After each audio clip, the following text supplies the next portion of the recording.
It is so good. So that's a teacher move right there. You raise your voice. It's so good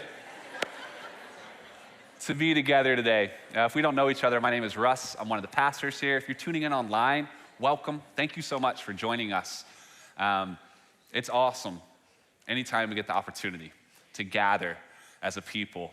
And I know we're coming from all sorts of places on our spiritual journeys, on our life journeys. That's a beautiful thing about this people called church, that you don't have to have it all figured out. You get to show up wherever you're at. Amen. Wherever you're at, God meets us. That's a powerful truth. One other thing or two things I want to say. I want to put my hat in the whole Onyx weekend as well. I really, really would love to encourage you, if you have a free Friday night, or even if you'd be willing to make a free Friday night. My predecessor, Steve Overman, he told me, and it stuck with me, that his predecessor, Roy, when he came here in the 60s and the church was like 50 and then it started to grow, Roy's first hire after himself was a college pastor. He didn't hire himself, but you know what I mean. His first hire was a college pastor. And I think that says something spiritually about the way that God was giving a vision for our church, that we are a people that, as we say, releases generations. We are a people that is a spiritual foundation, that we are a people who pours into the next generation of leaders in this world. And we are so lucky. We are blessed to have a house on campus. And we have like 40 or 45 college students who are going to be moving in a couple weeks. So I'm excited, and I would love it if you were able to make it. Let's come and let's bathe this house in prayer and intercession. Let's soak it in worship. Let's prepare it before any students, not just the students who are living there, but the students who are gonna be friends of the students who are living there, the students who just find themselves in the house. They don't even know why, and they sense that there's something real here. They can't even articulate it. I 100% believe that is correlated to our prayer and our worship. So if you're able to be there, I will be there. Not that that means anything, but I will be there, and I'm excited to worship. And then also, as Lou said, to serve not just spiritually, and I should say to serve not just musically, but it's also an act of worship to serve physically. So if you have handy skills that you want to lend, or even if you don't have handy skills, you know how to brush and sweep, which is pretty much all of us. It'd be great to see you on that Saturday morning as well. The second thing I want to say is starting next Sunday, we are kicking off a new series that's going to take us through September and October. We're going to be studying Galatians, which I'm really excited about, and we're calling it No Other Gift. We'll explain next Sunday why we're calling it No Other Gift. But I've been preparing, I've been reading some commentaries, thinking a lot about the letter of Galatians. That's pretty much all I've read in my devotions over the past couple months. And it's gonna be a good time. I said it last week, but this will be a really good series. Believe it or not, this will be a great series to include a friend or a family member or a colleague who isn't sure what they think about God. So I would encourage you, as we've been practicing making room this summer, what would it look like to just ask the Lord, hey, do you have someone you wanna put on my heart to just extend an invite for a Sunday morning or a table in the fall? It's gonna be a great season for that. But I'm excited to be together next Sunday, kicking off No Other Gift. And today, we are concluding our August series, Come Full. We've been, I've talked about it before. Come Full speaks to a philosophy that so far as we're able, we wanna show up having feasted on the Lord Monday through Saturday. So there's an overflow in our worship. And specifically, we've been talking these last couple weeks on the concept of worship. What is biblical worship? And we've looked at worship as act of musical praise and singing. We've looked at worship as obedience, that when we obey the Lord, that when we actually listen and take his word seriously, that's an act of worship. We've looked at worship just as a holistic lifestyle. Last week, we talked about how this posture of worship can be an act of resistance against evil. And we're going to conclude our time by looking at worship as witness. That bearing witness to who Jesus is an act of worship. I stumbled across this report maybe like 3 years ago that said over 50% of millennials, which is my generation, over 50% of millennials found it inappropriate to share their faith. I should say millennial Christians. Over 50% of millennial Christians found it inappropriate to share their faith with people. And I thought about that. And on some level, I understand where it's coming from. Myself being a millennial, I can guess generationally where that was coming from. And if the idea we have of sharing our faith is like the angry sidewalk preacher, who's just lambasting people saying you're going to hell, you're going to hell. Yeah, perhaps we're not for that. I'm not gonna judge those guys. They're gonna stand before God as well. But perhaps there's something wrong with that. And I would agree. And the reason why is because you see all throughout the scriptures, you see it in the life of Jesus, you see it in Paul, that it's not enough to preach the right message. The medium, the shape that the message comes has to match the message. The medium is the message. We've heard that, right? So if we're preaching a message about sacrificial love, but the medium through which we're preaching that is gaining more and more, amassing more and more power for ourselves, there's an incongruency between the medium and the message. So if the message about sacrificial love and it's coming in the form of an angry sidewalk preacher who has no relationship, yeah, there's something wrong with that. That said, I also just found it interesting that over 50% would find it inappropriate to share their faith on who Jesus is and what Jesus has done in their lives.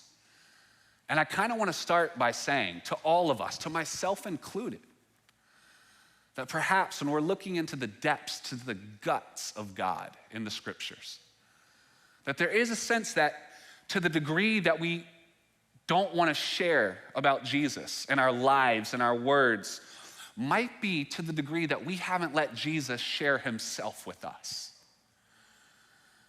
To the degree that we feel like, and I'm not talking about just like coercing people or forcing things on people. I'm not talking about that because that would demonstrate that there's something about Jesus that we just don't understand yet. But to the degree that we feel hesitation, to the degree that I feel hesitation or fear in sharing Jesus might be to a degree that I haven't let Jesus share the fullness of himself with me. Because here's what I've found over the course of my life. Nothing to do with forcing it on anyone, all right? I'm gonna stop qualifying. Y'all get my heart there, all right? Here's what I found. The more I've let Jesus share his everlasting love with me, the more I can't help, but it just flows out of me. It just spills out. I vomit it out. I can't help it. I can't help it because he's been so good in my life. He's been so good. And this is what we know.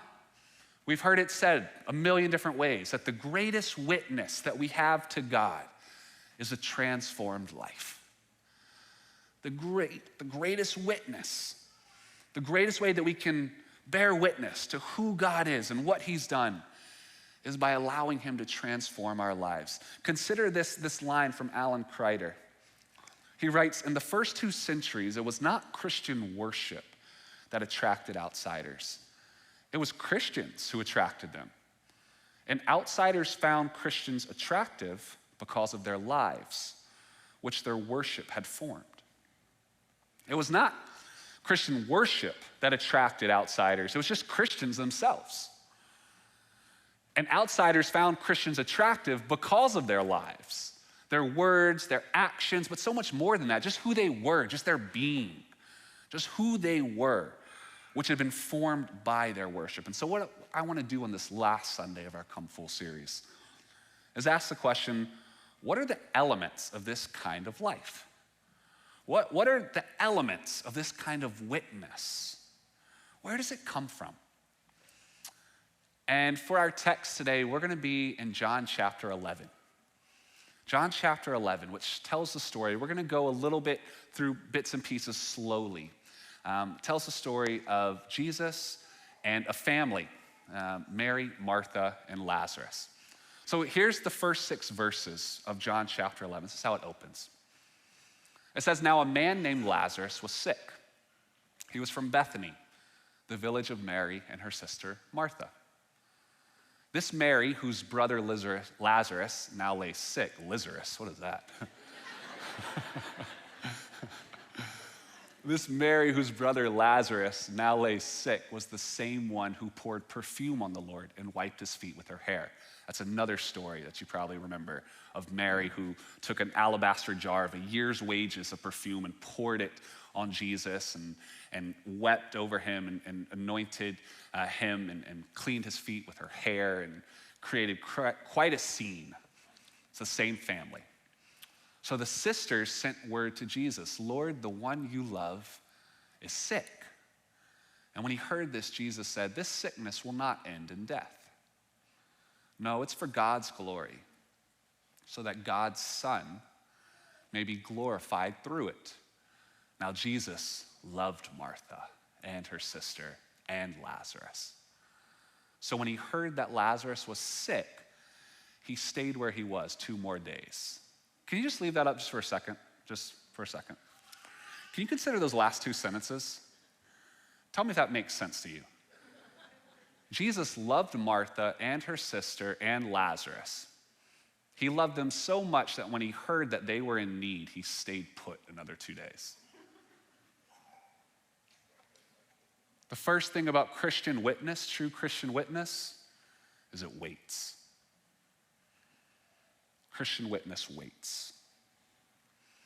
I just pointed out some of the examples, but there's tons of reasons in this story why this family should not have to wait. Tons of reasons. We're told that Lazarus, the word was sent to Jesus, Lazarus, the one you love. Lazarus, the one you love is sick. Guys, I was a teacher for 1 year. 1 year, bless the teachers. And I know you're not supposed to have favorites, but of course we have favorites. So there were some kids that when their hands went up and said, Mr. Joyce, I need help, I was quick to their desk. And there were some kids when their hands went up saying, Mr. Joyce, I need help. I might have pretended like I didn't see them. I'm not proud of it, I'm just saying it happened. This is Lazarus, the one you love, Jesus. He's sick. He needs your help. This is Mary, the one who spent an entire year's of wages, wasted it in an act of worship to you. This is Martha. Martha, who's always opening her home to you and your disciples. Martha, who's always got a meal ready. This is a family you love. This is a family who worships and loves you. And you're like, I'm gonna wait a little bit longer. Christian witness waits. I can't tell you why. I mean, I can tell you why. I just don't like the answer. But the Bible is full. It's absolutely full from start to finish of people waiting on God to move. Hundreds of times, hundreds of scriptures. Characters are waiting on God. We just went through a series this spring on Acts, which Acts is like this highlight reel of like, it feels like the disciples are just going from one miracle to the next. But something we pointed out is the book of Acts begins and ends with the disciples waiting on Jesus. They're waiting at the start of Acts for God, the Father, to send the promise of the Holy Spirit. They're just waiting. And Paul's waiting in the end of Acts, in prison, as Lou just mentioned. He's just waiting. We don't know what's gonna happen. It begins and ends in waiting. There's waiting all throughout the Bible. And the maddening thing about the Bible, the maddening thing about God, is that he shows up just enough to keep us waiting, but not enough to give us what we're waiting for, is what it feels like. Just enough that we don't quit on the journey, but never enough that we feel fully satisfied with this thing we're waiting on. Like Abraham as an example.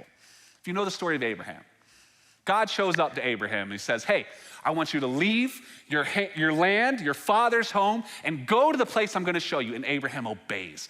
And he's just like a sitting duck in the ancient Near East. Like he's totally exposed. And God shows up and says, I'm gonna make you a father of many nations. Thousands upon thousands upon thousands are gonna be blessed through you. And Abraham's like, great, that's awesome. What a promise, I want that. One problem, I don't have a kid. And God goes, you're gonna have a son. And from the first time God promises a son, there's like 25 to 30 years that goes by before Abraham and Sarah actually have that son. 25 to 30 years, guys. That's like my entire life. I'm not 25, I'm older than 25, but that's basically my entire life of waiting. And every time it feels like Abraham's like, I'm throwing in the towel, I'm done. Guess what God does? He shows up in another vision. He shows up in another dream. And he goes, hey, Abraham, just don't quit yet. You're gonna have a son. Great, when's it coming? Another 10 years go by. I'm done, I'm out. Abraham, it's a vision. I'm gonna fulfill my word. I'm gonna do it. You're gonna have a son. Sweet, when? Another 7 years go by.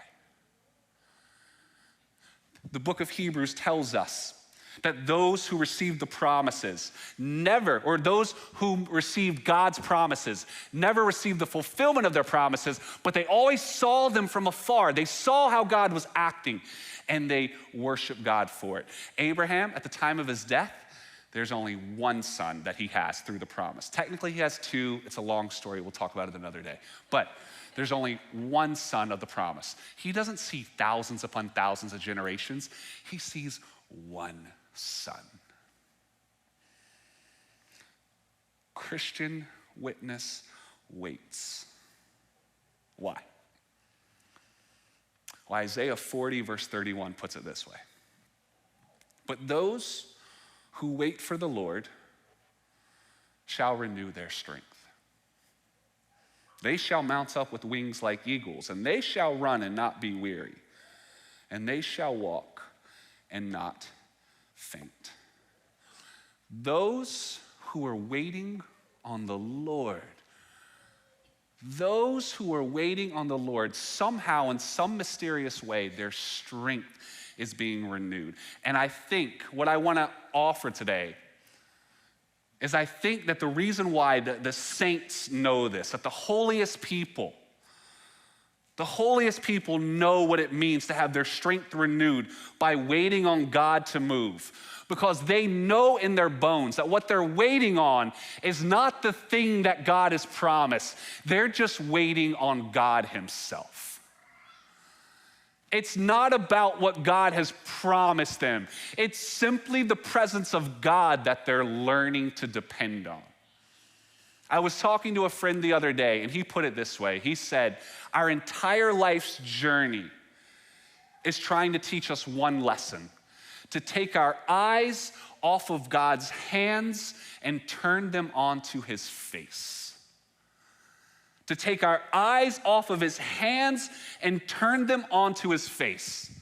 Because God knows that our temptation, our sinful nature, is to look at his good gifts, to look at the things he's promised, and to be so fixated on them that we think that they will satisfy our souls. And we turn them into idols. We turn them into what we worship. And God knows they're gifts. They are add-ons. They're beautiful things, but they are not what God has made you for. God has made you not for his hands. God has made you for his face. God has made you to gaze upon his face. And the mystery, the horrible thing of this life that we learn, the horrible thing that we have to learn is that all the things we feel like we most want are ultimately not what's going to satisfy our souls. There is one thing, my friends, and one thing alone that will satisfy your soul, and that is the face of God. God. Which is why when we wait on the Lord, if we allow it, what we're learning is to take our eyes off of the hands and turn them to his face so that we might say, even if the gifts in the hands never come, even if the son never comes, though you promised it, even if you don't heal my brother, ultimately what I'm waiting on is you. Which is what Jesus said in the passage. He said, look, The real thing that's being waited on said this illness is not going to lead to death. It's for God's glory, so that the Son of God may be glorified through it. The family, Mary and Martha, they think what they're waiting on is an answer to Lazarus' sickness. They're not. They're waiting on Jesus' glory. They think what's being offered to them, what they most need, is an answer to their brother's sickness in the hands. Ultimately, what they're waiting on is for the Father's face to be revealed, the glory of the Son to be revealed. My friends, I don't know what you're waiting on today. Some of you may be waiting on marriage, and you've been waiting a long time. Some of you may be waiting on children, and so confused why they haven't come. Some of you may be waiting on children to come home, and your heart aches with every day that they're not at home. Some of you may be waiting on healing. Some may be waiting on forgiveness. Some may be waiting on reconciliation. God longs to give good gifts to every one of us. But here's what this passage, here's what the Bible teaches us. Ultimately, what we're learning and what we're waiting on is to turn our eyes from the hands of God and look at his face. That is where our strength comes from. That is where our satisfaction comes from. And the story continues. This family who does not deserve to wait, instead, Jesus goes, I'm gonna give it another 2 days. He finally does show up. He finally arrives. This is what we read. On his arrival, Jesus found that Lazarus had already been in the tomb for 4 days. Now, Bethany, which is where they were living, was less than 2 miles from Jerusalem, and many Jews had come to Martha and Mary to comfort them in the loss of their brother. When Martha heard that Jesus was coming, she went out to meet him, but Mary stayed at home. Lord, Martha said to Jesus, if you had been here, my brother would not have died. But I know that even now, God will give you whatever you ask. And Jesus said to her, your brother will rise again. And Martha answered, I know he will rise again in the resurrection at the last day. Jesus said to her, I am the resurrection and the life. The one who believes in me will live even though they die. And whoever lives by believing in me will never die. Do you believe this? Yes, Lord, she replied. I believe that you are the Messiah, the Son of God, who is to come into the world. Christian witness waits, and Christian witness trusts Jesus above everything else. Now, I realize to some in this room that might sound incredibly hollow and even manipulative. Like, how dare you say something like that? I get it. I really do. Here's what I'm saying. I'm not saying you should. I'm just saying it does. I'm saying that when the true glory of God is revealed and one who is bearing witness, it will take the form and the shape of a life that trusts Jesus above everything else, that they will wait for the glory of God in Jesus above everything else that they're waiting for. Like, consider the faith of Martha in this passage. I love Martha. Well, I got a soft heart for Martha. Martha catches too much flack in Christian tradition. They wouldn't have eaten if it wasn't for Martha. The Marthas in the room are laughing. They're like, yep, preach, preach. They wouldn't have eaten if it wasn't for Martha. Martha, she probably had the Microsoft Excel spreadsheet ready to go. Like, Martha was on it. And Martha had great faith. Look what she says to Jesus. She goes, if you had been here, my brother would not have died. This faith that looks, who knows he's the Son of God. Can you imagine saying to the Son of God, look, if you had been here, he wouldn't have died. I couldn't have done that. If you had been here, he would still be alive. Martha expresses her disappointment and her sorrow and how God is choosing to do things right now. My friends, let me tell you, let me set you free. It is not a lack of faith to look at God and say, I am really angry about how you're doing things right now. That's a sign of faith. That's a sign of faith. The Bible teaches us he can handle all of the emotions, the full range of them. In fact, what he wants is for you to come to his face, to come into his presence and go, what the heck are you doing? What are you doing? That's what he wants. Martha comes to him and says, if you had been here, I'm angry, I'm sad, I'm disappointed, you could have done something. And then what does she say? But even still, I know who you are. I know what you're capable of, and I know that even now, God will give you whatever you ask. Oh man, gosh, what faith. I'm so angry at you, but I still know who you are. And I'm not letting go. I'm so angry at you.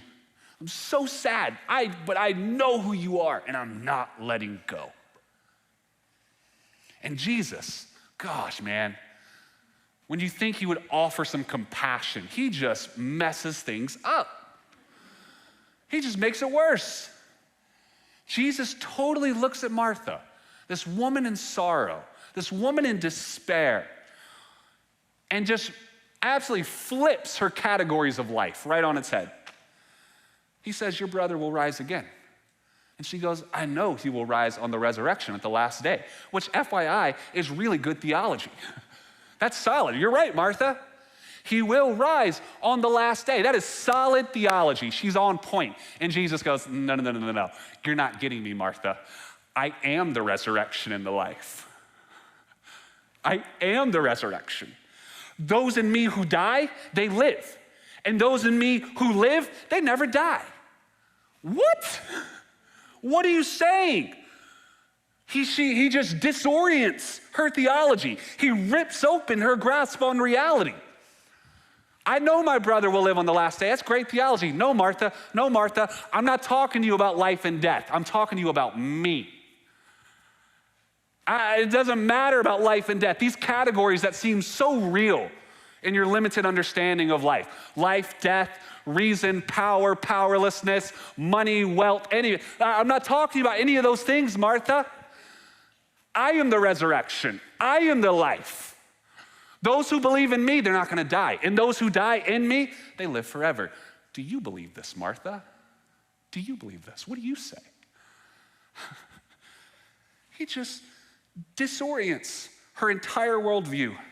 He rips it open, he casts it aside, and he says, hey, friends, heaven, earth, principalities, powers, your successes, your failures, your money, your relationships, your history, your land, your education, it all fades away, and I and my words are left standing. What do you feel about that? Jesus is revealing the one central question of the Bible. I can distill the Bible down. It's just one question. The question is this. It's Jesus looking at every single one of you and saying, who do you say I am? And what do you want most of all? I realize that was two questions. I'm sorry. Who do you say I am? And what do you want most of all? What do you want? And Christian witness has learned to answer and believe and stumble and claw their way toward believing that you, Jesus, you're the Son of God, you're the Messiah sent to save the world, and I want you more than anything else. I trust you more than anything else. I think that's one of the reasons the crucifixion story is so profound. I mean, obviously there's like infinite number of reasons why it's so profound. But one of them is because in the story of Jesus' crucifixion, we see these questions being answered. We see all the different characters looking at Jesus and answering who they think he is and what they want most of all.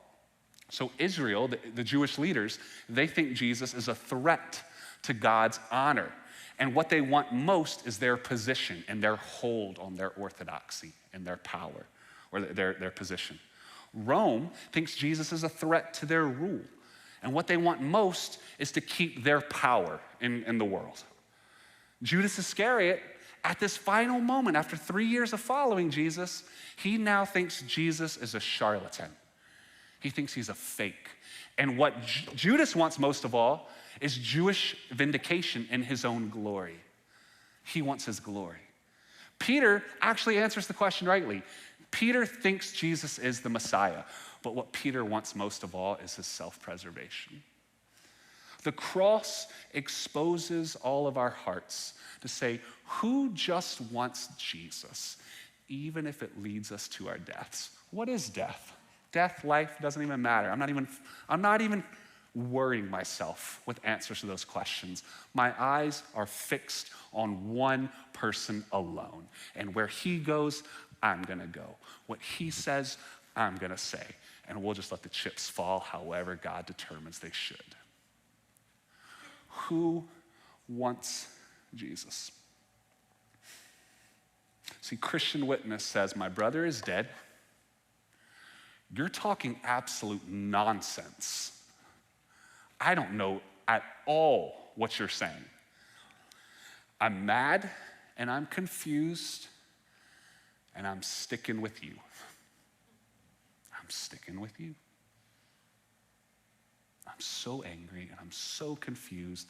And I, just as much as those emotions, have made a resolved decision in my heart that I'm not leaving you no matter what. The story continues. Jesus, once more deeply moved, came to the tomb. And it was a cave with a stone laid across the entrance. Take away the stone, he said. I wonder what he felt when he said that, knowing what was coming. But Lord, said Martha, the sister of the dead man, by this time there's a bad odor, for he has been there 4 days. And then Jesus said, did I not tell you that if you believe, you will see the glory of God? So they took away the stone. And then Jesus looked up and said, Father, I thank you that you have heard me. I knew that you always hear me. But I said this for the benefit of the people standing here, that they may believe that you sent me. And we had said this, Jesus called in a loud voice, Lazarus, come out. The dead man came out, his hands and feet wrapped with strips of linen and a cloth around his face. And Jesus said to them, take off the grave clothes and let him go. Christian Witness waits.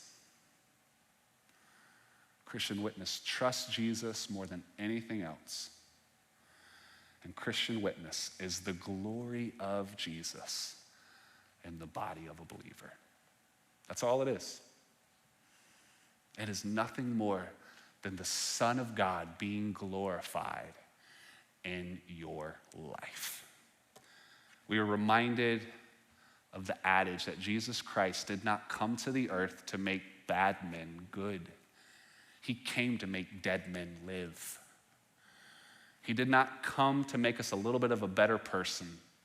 He came to totally open up our entire worldview, throw it aside, and give us new everlasting life in his presence.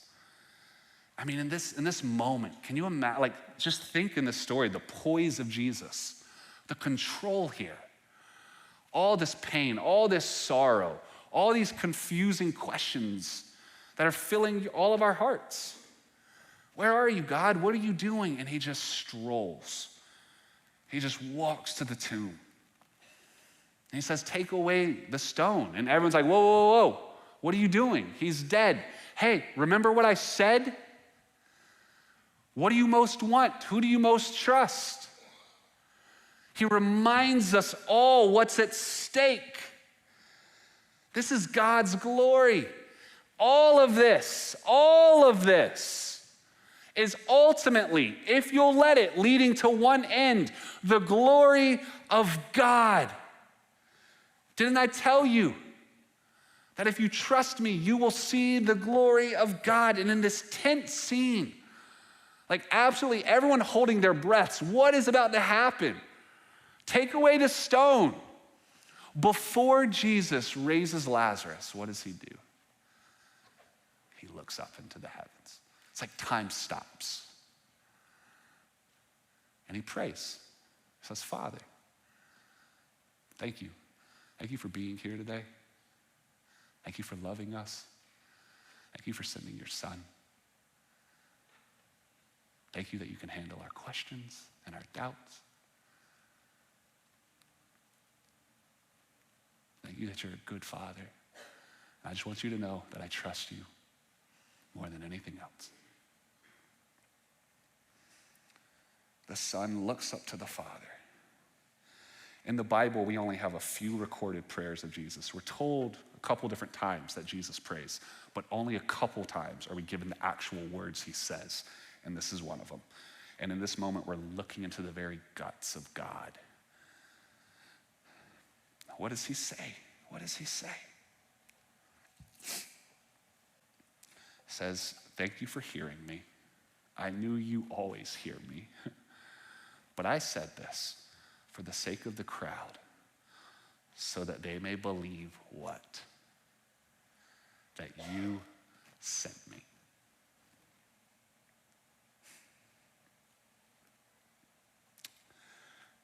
God is most glorified not when Lazarus is raised from the dead.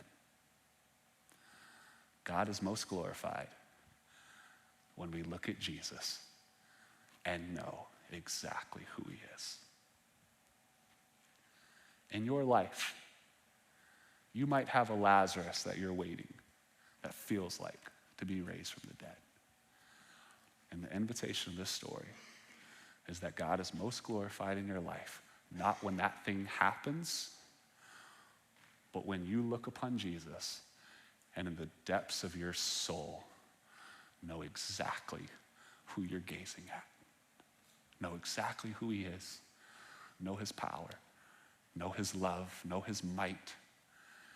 And in a way that's deeper than your own reasoning, in your very being, you just know that whatever happens in this crazy cosmos we're living in, this universe of like tons of galaxies and stars and crazy stuff, whatever happens to Jesus is going to happen to me. That's what I know, and that's where I'm sticking. More than we know life and death, heaven and hell, good or bad, virtue and sin, more than we even know our own hearts, we know that Jesus is the Son of God. We know that he's the Son of God. And when we know exactly who Jesus is, Lazarus, come on out. Come live. Because the point of the story is not that. The point is that when that reality of who Jesus is birthed in us, God is glorified and resurrection power begins to shine. Because it's not even about that anymore. It's simply about Jesus. And that's what we see in the great saints. And I'm going to invite the band back up with this one. That's what we see in the great saints. The ones who bear witness. When you really think about it, it's not their words. It really isn't their words. I mean, they preach some great sermons. It's not, you don't remember them. It's not their words. It's not even their actions. They do some great things, but it's not even their actions. There's just a certain sense we get in our souls when around them that they know some mystery in the world that we don't quite know yet. And I think what that mystery is this, that God has sent Jesus into the world to be with us and save us by his presence, by his love. And they have learned and are learning, maybe they're just a little bit further along than us, to take their eyes off of the hands of God and turn them to the face of God, just like Jesus did. And when they've turned their faces to the face of God, you know what they've seen? They've seen Jesus. And when they look at Jesus, as we read all throughout the scriptures, Jesus' glory starts to fill them and spill out. So when we look at them, it feels like we're seeing Jesus. This last week, we had an opportunity to gather for the memorial service of one of our own. Many of you all know David Jacobson, who passed away August 18th, battling cancer the last 2 years, was one of our worship leaders. And when I think about him, and I didn't get to know him long, I knew him pretty much for the duration of his battle. As I got to know him and walk alongside him and pray with him and pray for him, in some small way, I saw this. I saw a brother learning to wait and learning to take his eyes off of the hands and put them on the face. I saw a brother who resolved that no matter what happened, he was just going to abide in Jesus. He was going to trust Jesus more than anything else. I saw a brother.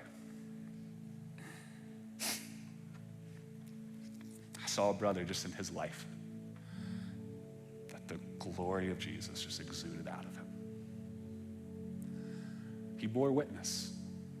You bear witness. We bear witness. But we most bear witness when our lives are focused on one end alone. We just want to worship Jesus. And so that's what we're about to do. And here's how we're going to do it. We're going to start by putting up a video, actually. For those who are at the memorial service, you already saw it. David, the last time he was at church with us was in May, and he actually introduced a new song for our church that May. And he led it. And we're just going to put a little bit up. A prayer that he prayed as he began to sing the song, and a little bit of a verse and a chorus. And I want to invite us not to memorialize our brother. He would not want that. But to let our brother, who is worshiping right now, lead us into worship and reveal to us what he now knows in totality, the glory of Jesus fully shining out. And as we worship, I'm not saying leave your questions by the wayside. I'm not saying leave your doubts. I'm saying bring it all with open hand and say, hey, Jesus, here it is. I got tons of questions, but my eyes are not looking at my hands or your hands. My eyes are looking at you. So I'm going to speak your name and I'm going to worship you. And as we do that, and as the band will begin to lead us in that song some more, let's respond as the Spirit moves you. For some of you, you might need to come take communion. We have it in the back, in the front. It is a sign of refocusing our heart's attention to this one act of Jesus, that we're going to trust his sacrifice more than anything else in our lives. Maybe you need to come to the altar and kneel as an act of worship, as an act of surrender and repentance. Do it. Just do it. Maybe you need to pray for someone who you came to church with. Pray with them. Offer your heart. Maybe you need to sing loudly. Sing it out. Because here's the truth. There's so much I can't tell you. But I can tell you that whatever happens to Jesus is going to happen to me, because that's where I'm sticking. And I do know that the more I've surrendered things and just said, I trust you, the more a power has been released that I think smells like resurrection. Stand to your feet. And so, Lord, as we speak your name today, Jesus, would we not speak it from a shallow place, but would we speak it from a deep place? And would we learn and receive the truth that what we're most waiting for, the satisfaction of our souls, will come when we believe that Jesus is the Son of God. And when we resolve to say, whatever may come, we choose you, Jesus. So let's let our brother lead us into the presence of God.